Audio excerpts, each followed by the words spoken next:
Hey guys, it's Walwin here. I really hope you're enjoying Shame. It's one of my favourite tracks I've ever put together, so I'm so happy that it's finally out. So right now we're going to get super nerdy. We're going to dive into my Logic project and I'm going to show you guys how I put Shame together, where it came from, what it's about, how I got all the sounds and stuff. So yeah, let's jump into it and let's just get fucking weird. So like most of my songs, it starts with a voice memo. My voice memo folder is action packed. It's probably my most used app on my phone. So let's take a look at it. Both were recorded on the 15th of January, 2021. So this is where Shame came from. So I think I was just goofing around with that chord pattern.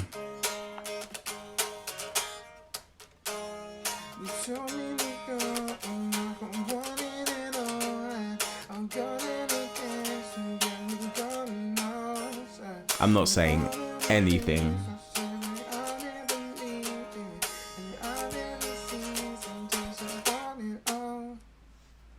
Yeah, like just gibberish. Like, I don't know, melodies are super important to me. So the melody will come first, like that I will just pluck out of thin air. I don't know how to make that happen for yourself. I just live and breathe catchy melodies. So I don't know, I'll just literally, anytime I pick up a guitar, that is the first thing I do. I will just play any chords that I think sound cool and I'll just start mumbling until I come up with something good. Or sometimes something will just come to me. There's a new one that I'm working on at the moment and I just thought of like a really cool phrase. I just had like a line in my head that I thought was really sick and I just thought of like a fun way to sing that. And I probably have one of my favourite choruses ever. So that's going to be fun. That's going to be fun to put together that you'll probably hear about in a few months. But yeah, that is how that came together for Shame. And then I've got this one, which I believe is the chorus.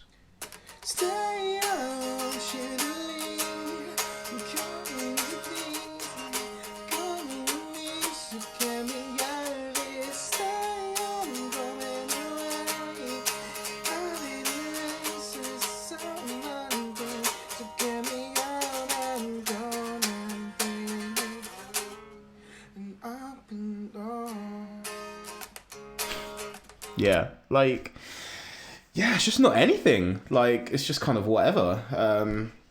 So I've had a couple people kind of come to me about the chords. So for the first time probably ever, I've actually written down the chords for one of my songs. Which is insane because I never ever do that and I don't know how I get away with it so much. It's terrible. I really should be more organized, especially when I'm thinking about playing shows and stuff. I should really remember the chords to my songs, but anyway.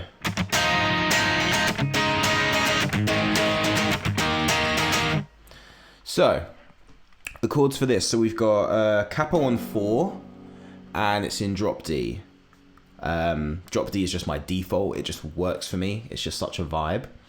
So we're going to start with we're going to start with a C sharp major 7th. I just call this my Taking Back Sunday chord because it reminds me of the intro of Cute Without the E.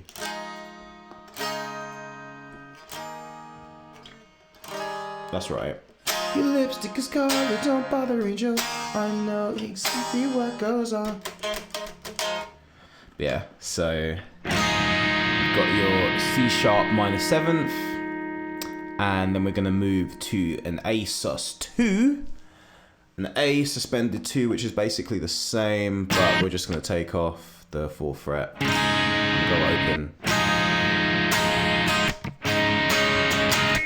And then we're going to go to an F sharp 7th suspended 4th. Jesus. Simple way of saying that is it's going to be a bar chord on the 2nd fret. But we're going to add in our pinky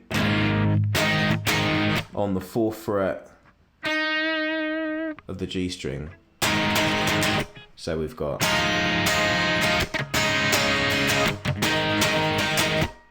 And then, lastly, we're going to do a B suspended 4th. which is literally just power chord from the A, second fret, but we're gonna let the E and the B string hang.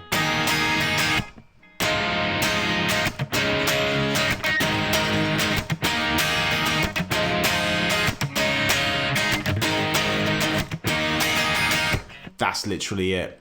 That is literally the chords. And then I just play them in a different order for the chorus, because that is what we call brilliant songwriting, kids. But essentially, just learn how to play Cute Without the E by Taking Back Sunday, and you have shame. Pretty much. So if I move on lyrically as well, so it's about basically like a casual fling, and like they don't want to commit, and you've both decided and said, hey, yeah, we're just going to keep this casual, but low key, you're like, nah, I've got feels though.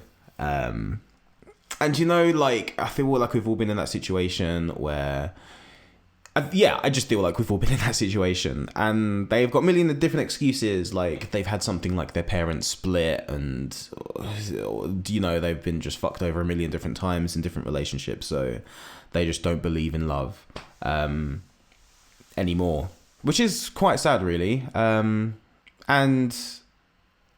like, you know all this, you fully are aware of all of this, but you still dive right in to this relationship and put all your feels out there, and get heartbroken. So that is what the song is about, roughly. It's just kind of, you know, it's just kind of like sorry, not sorry, like, I caught feels, but we both knew this was gonna happen. You're broken and I'm feelsy. Sweet, let's dive into this, because this is really cool. I have like a ton of different influences. I listen to so much different music. So let's literally start with the intro. I've never really done a song, well, not that I can remember or think of at the moment anyway, that just starts off with like a guitar riff. I just feel like that's such a good way to kind of set the scene. Like, yes, this is guitar music. We are starting with a raw guitar. I feel like that is a really cool way just to start a song. And first thing that came to mind, Smells Like Teen Spirit, Nirvana. I'm hopefully not going to get demonetized.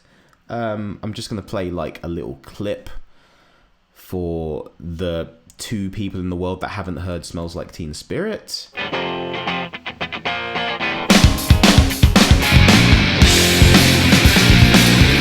Yeah, so like slightly crunchy tone, drum intro. It's all making sense now, right? We're getting there. We're getting there. That was a big one for that kind of thing. But in a slightly cuter sense, my other inspiration was There She Goes by The Lars, which is just, it's such an adorable, cute sounding song. And that like really cute guitar,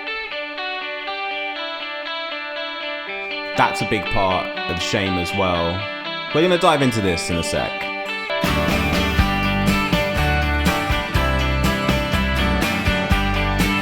Yeah, I'm not going to play too much before Google gets on my ass. I think it's just like quiet guitar into like the drums come in and everything kind of gets a bit bigger.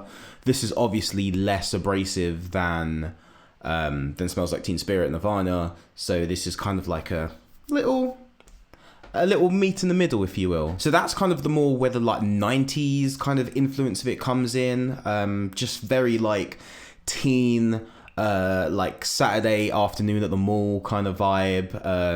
Yeah, that's what that kind of reminds me of. But then if we kind of move ahead a little bit, it's like the early 2000s. And this is really crazy that I get to say this, but like really good friends of mine, Wheatus, Teenage Dirtbag, absolutely amazing song. So from this song, I kind of took more of the like the DJ scratches that I've seen a few of you guys comment on, and the kind of distorted muffled drums. Very big Wheatus influence on that kind of side of stuff.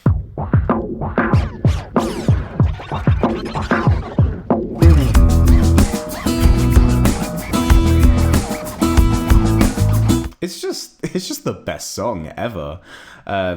yeah, all that kind of stuff just really influenced the kind of sounds that I wanted to go for, and that like nostalgic feeling that I wanted to get from Shame.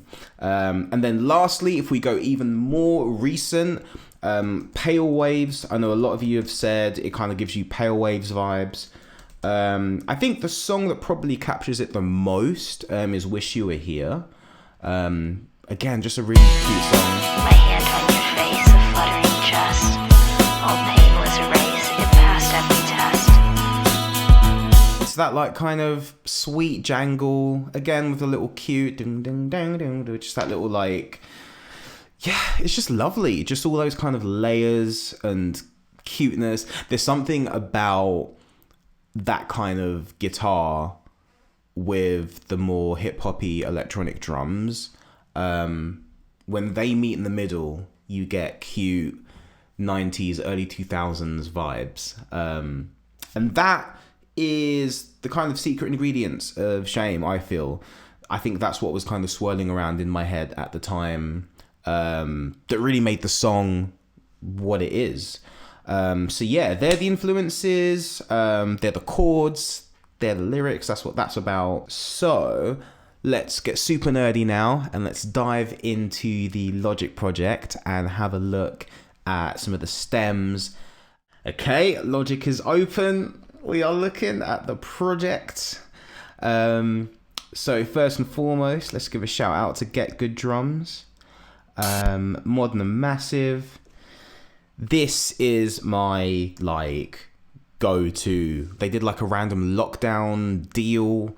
My friend Bill was talking to me about it, and I have been so against MIDI drums for the longest time. Like, I'm not a huge fan of drum programs. Like, back at my old place, back at my parents' place, I had the freedom to record drums whenever I wanted.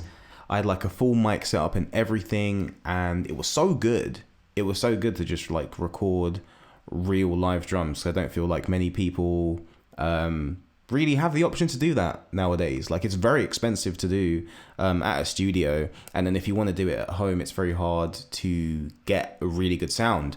But I just spent ages figuring out like the best way to record drums, and like audio quantizing and sample replacement and all that kind of stuff. And yeah, it took me a really, really long time to get good at. So for someone to come along and say, hey, there's a MIDI program that can do it all for you, I was like, no, never. But GGD is awesome. So like the tone of the drums on their own is just phenomenal. Like, I'm such a fan of it. But what makes this track great, so just gassing up my own track. What makes me love this track so much is that I just randomly stumbled across these like Apple loops, and they just make the best layers of the song. So here's one.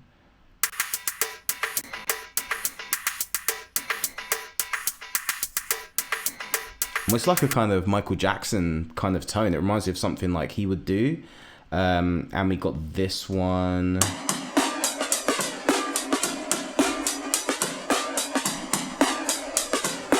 And this is basically throughout the entire track. So if I play all of these together so you can see how they're mixed in, you'll see like the special nuances that are going on.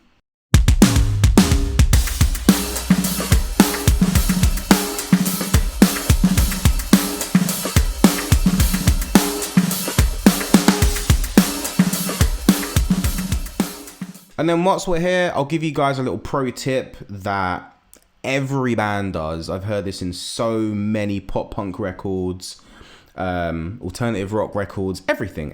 It doesn't matter how cool your band is, how fucking rock and roll you are. I even heard this in the Killswitch Engage track that I'm currently doing the cover of. Every band has tambourine in the choruses, like the most un-rock and roll instrument. Tambourine wins. It's just a nice little driver for the chorus. Like, it just works. It's just so good.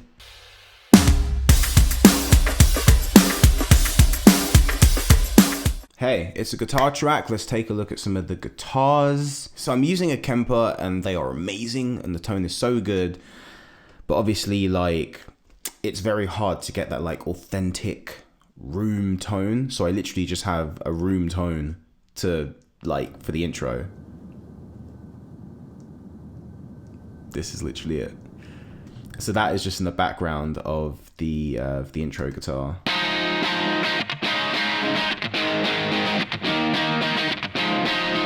Like, it's very subtle. It is very, very subtle, but like, it matters to me. This is the stupid shit that I spend ages on when you're like, hey, Walwin, why haven't you made a song in 6 months? Because I probably spent 4 months looking for that.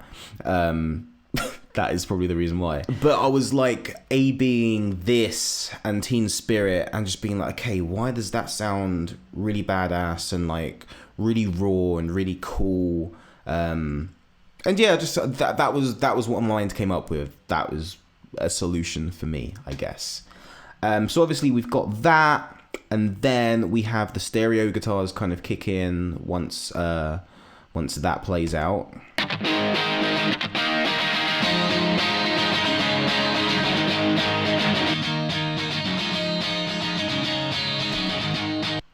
So really quick, I'm super sorry, but this is gonna be in mono. Because I don't know how to fix that. But just imagine that these two guitars are panned super wide. I mean, just listen to the track. Just listen to the track on Spotify. It sounds great when it all kicks in. And yeah, you get that really nice stereo field when it all kicks in. But that's the idea anyway. So then once you've got those rhythm guitars, the cuteness that we talked about with the Pale Waves track, and There She Goes.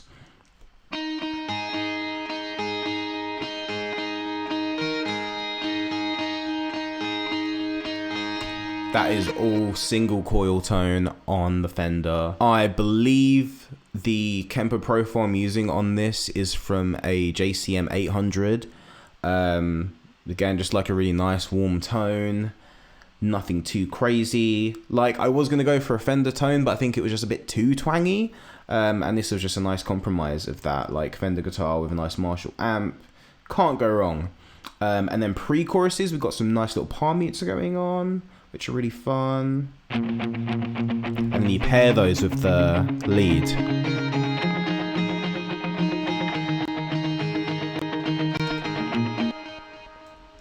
It's just nice. It's just very nice to listen to. And then obviously it goes like mad on the chorus.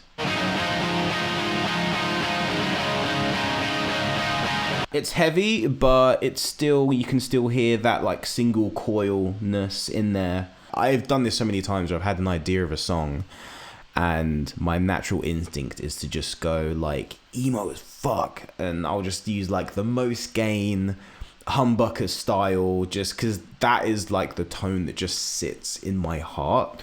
But things just sound way too heavy that way. I've got this song called Bad.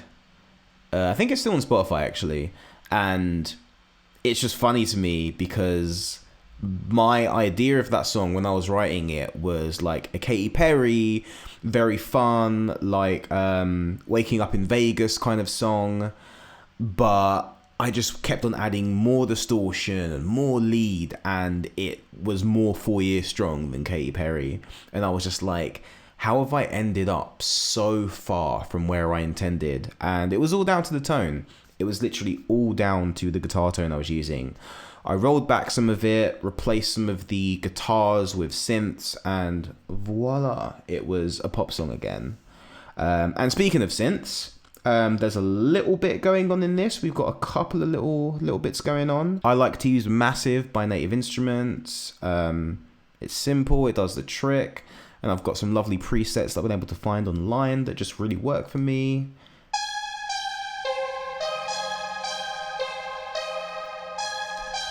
So that's one layer. And then we've got this boy doing like the lower octave and then together.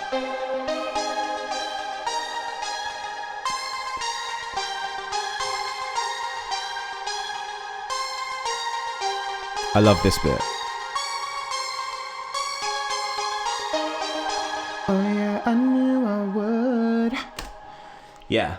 I really like, it kind of follows the melody a little bit. I like doing that. Again, referencing Nirvana, like the solo in Teen Spirit, we're just like, it's just so good. Like, you've got a catchy melody. Just keep on doing the catchy melody and everything will be fine. And, oh yeah, we got some piano in there as well. Let's see what this is going.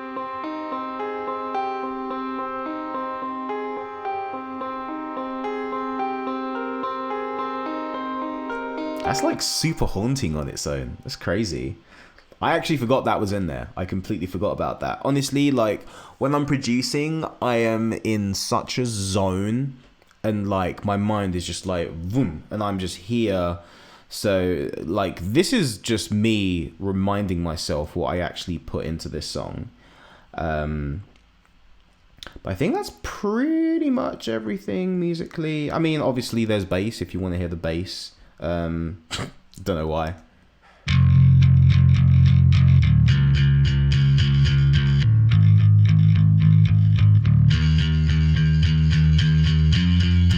Pretty fat tone to be fair. Can't go wrong with it. I've had a lot of people message me about my vocal tones and my vocal chains and stuff. I think that's something that a lot of producers struggle with. Getting a really good tone and getting the vocals to sit right. I'm gonna be a dick for a moment and do that thing that a lot of people do when you ask them for advice and they give you some like bullshit vague explanation. So here it is, like legit, I do like a million takes. Like it's all about the takes for me. Like I really don't think I do that much in post to really correct the vocals and make them sit in. I feel like when you're recording a song, you can already tell that it bangs. Like if you've done the best takes you possibly can and it's still not sitting in the song, then it's I don't know what to tell you. I don't know. There's no plugin that can that can make that work. But because I said I was going to do it in this video, I'm going to show you guys like what's going on vocally here. So, I mean, chorus is always a fun place to start. Let's take a look at the chorus lead. Oh, what a shame I'm getting attached. Got caught in the feels, and girl, I know we agreed, but I can't help it. Sorry, no. So we got tiny bit of EQ, some more EQ, which is more corrective. So around this kind of frequency, like always around 300, you have this kind of sound that a lot of cheap microphones tend to get. And that's the best way to get rid of it. Just kind of scoop the low mids out. And the API is just to kind of boost everything, and it's a great EQ. So that just kind of brightens it up a little bit. We got some de-essing going on here. And this, I'm going to be perfectly honest, I started using it by accident one day and I just thought it was super cool. So this is just even more EQ. It's got a bit of compression on there as well, it just makes it punch, makes it really stand out. If you are looking for that one size fits all, great, my vocals were shit and now they're awesome, try this. Try the ARTG mastering plugin on your vocals and see what that does to it, because yeah, it's a really fun plugin. It just kind of brightens everything up for me a little bit. And then beyond that, I put all my vocals to a bus and I add even more compression. So I've got the Renaissance axe on the bus, so all my vocals are affected by this. And then I've started using the C1 just for even more compression, because why the hell not? But one thing that is really cool that I've not seen a lot of people talk about is the match EQ that comes with Logic. That can be a really good tool for you. So what I do is I load in just the instrumental on its own, and then I analyze the vocal bus.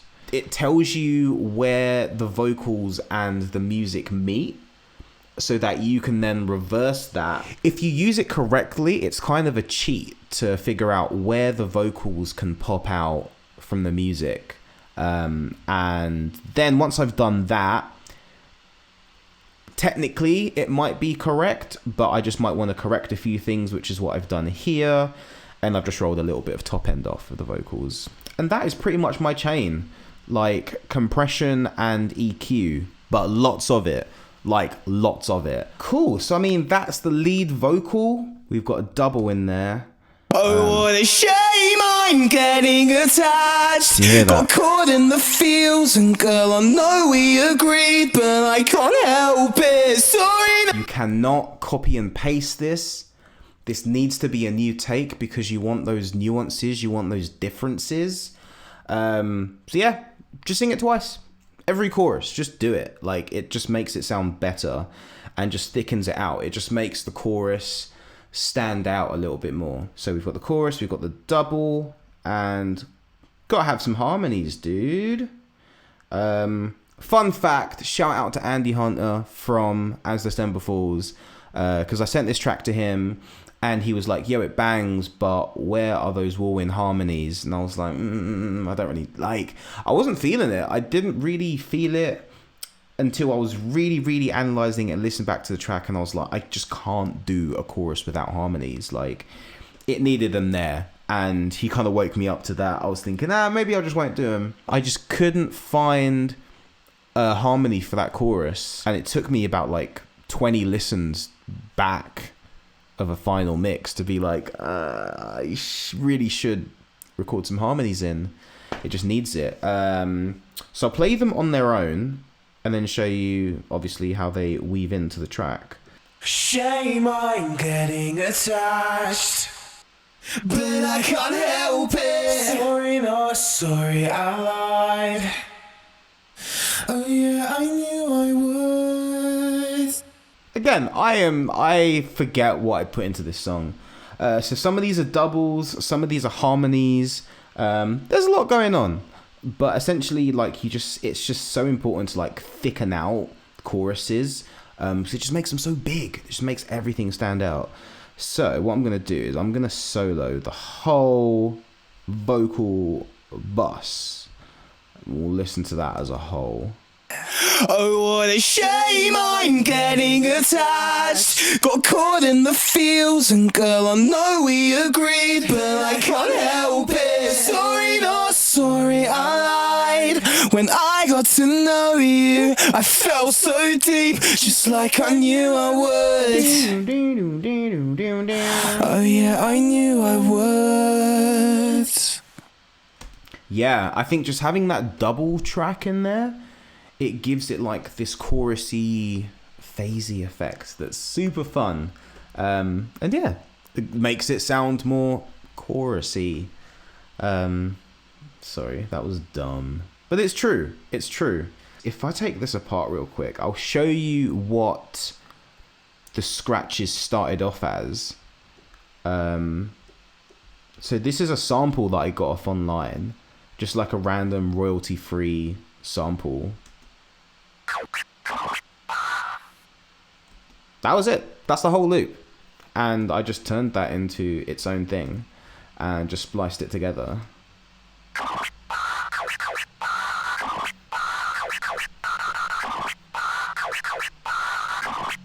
I love doing stuff like that. Like, you can just take one little thing and just make your own pattern.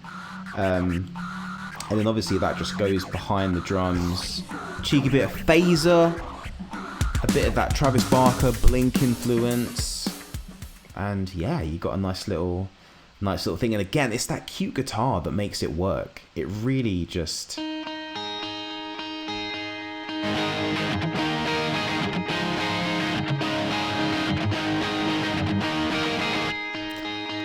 It's the nicest little counter melody to the chords, and mate, it just puts me straight into those feels of that 90s vibe, you know? That is pretty much what is going on there. In Shame, taking a look at the stems, taking a look at the influences and the background of where the song came from. So I did have a couple of questions of people asking me about like stuff like my mastering chain. I'll be honest, I don't really know what I'm doing. I should really pay someone to mix and master my songs, but like, I don't have any money. So that's the main point. That's the main issue. And also, like, it's not bad. Like, it's like, I'm happy with the way the songs turn out. A lot of it is me just randomly clicking buttons until things sound good, which is the best bit of advice that I can confidently pass on to you. Number one is don't settle for crappy takes. Like, if something doesn't sound good, just re-record it. Just don't try and fix it and bombard it with plugins. Just re-record it, and you've got all the time in the world. Just make it perfect before you touch it. That's my one bit of advice. And my second bit of advice is when you are mixing, just start clicking shit. Just start pressing buttons and see what happens. Just try it. I did, and shame happened. I just mess around, and I don't know. I don't really know what I'm doing, but I like the sound of certain plugins, and then I use them, and I overuse them, and that's pretty much it. That is pretty much it. So yeah, I hope you guys enjoyed this. I hope some of this made sense, and most of all, I hope you learned something. I hope we took something away from this session. Definitely going to do a Loser in Jordans, so that's going to be next. But yeah, let me know if there's any other songs that I've done that you think are rad. And oh yeah, I'll do a deep dive like this one, and we can take a look at some of that. I'm putting out music all of 2021. There are so many new songs coming, so when new ones come out, let me know if you like these videos, and I'll take you on a deep dive journey of those as well. Also, by the time this video goes up, I think it will be announced that I am playing a gig, I'm playing a show. There is live music happening in London after what feels like an eternity. But I am playing a show in London. It's called Pop Rock, and it's an all POC rock show in Peckham in South London, literally like 10 minutes from my house. What a dream. And I'm playing with some awesome people. Passion Flower, who I am wearing right now, absolutely amazing artist, really cool. We've actually got a cover coming out really soon. Absolutely awesome dude. And so he's opening up the show. And then we've got Break Fate, who are another awesome band from London. And then we're finishing off with me. I am doing a full live set. Matt is going to come along and rock the drums. I'm going to bust out my guitar. It's going to be a full live loud set. I haven't played a full show since 2017, dude. So I'm really looking forward to this. Going to be playing all the bangers.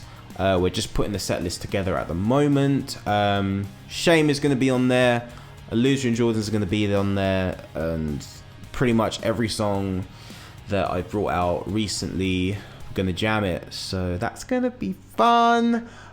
Tickets are going to be in the description below. They're a $5, so come down.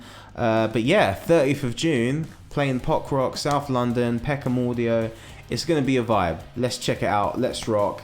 And yeah, in the meantime, let me know what other songs you want me to take a look at. And other than that, covers on Wednesdays when I get them done. I've got a little bit of backlog at the moment, working my way through, but it's coming. They are coming. I hope you guys enjoyed this. I will see you in the next video. Mwah. Too sweet.